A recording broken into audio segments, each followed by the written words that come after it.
What's up guys? So today's video is a little bit different than normal. Um, Today I'm just gonna kind of do a discussion video of why I didn't go with the Subaru WRX or the Subaru WRX STI. Even though I own an Evo 9, I still love WRX STIs.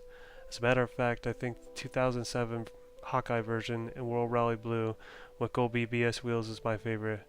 The car stance and its functional hood scoop and this tall spoiler is what everyone thinks of when they hear the word WRX STI.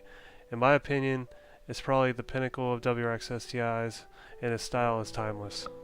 With that being said, the first reason why I decided not to go with the WRX STI is because of how common ringland failure is. And ringland failure is cracks that form in the grooves where piston rings seat on the pistons. This leads to compression loss and catastrophic engine failure.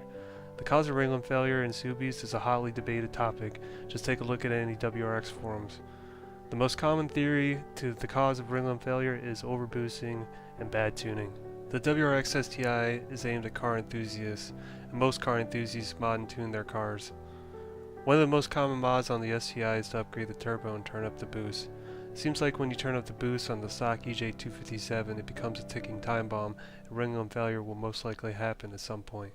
A lot of people believe that ringland failure is caused by adding too aggressive of a tune, and that the EJ257 is very sensitive to changes in its tune. This is a valid point, especially when a car gets tuned by an individual who isn't qualified to tune a lawnmower, let alone a car that was $35,000 plus when it was new. At the end of the day, you have to ask yourself, why hasn't Subaru addressed this problem? After all, it's been going on for 10 plus years. My guess is it comes down to money.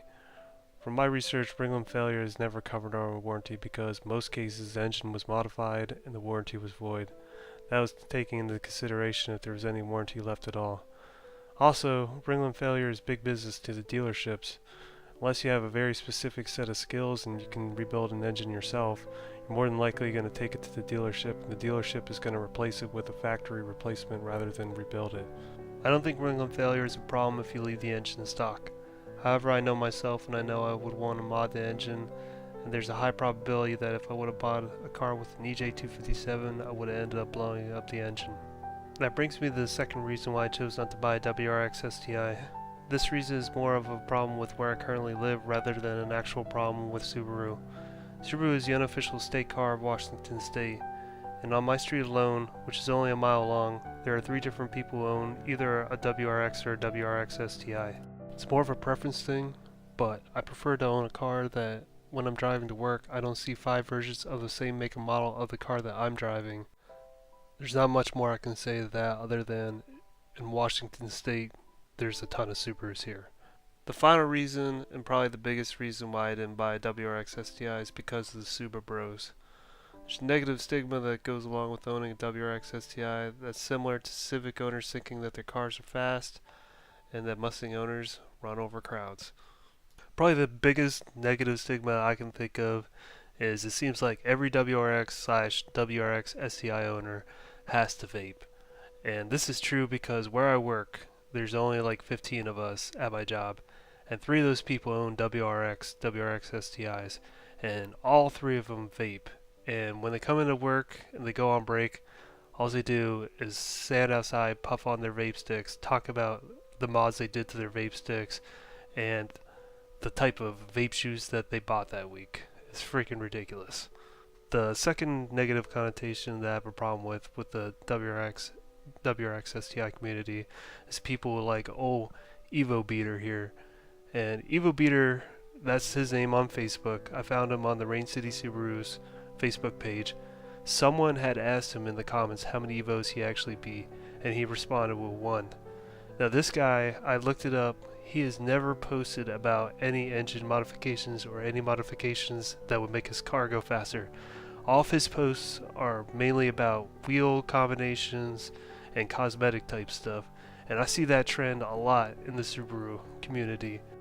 The last thing I want to say, and this isn't aimed at the whole WRX STI community, this is just mainly the younger crowd, and there's a lot of younger people who own these cars, and these cars, I mean, they're fast, but they always want to race everybody, especially people in Evos, which I'll say for the record right now, I haven't raced a lot of STIs or WRXs, but I have also never been defeated in a roll race. I've never raced race from a dig, but I'm pretty sure my car would hold its own.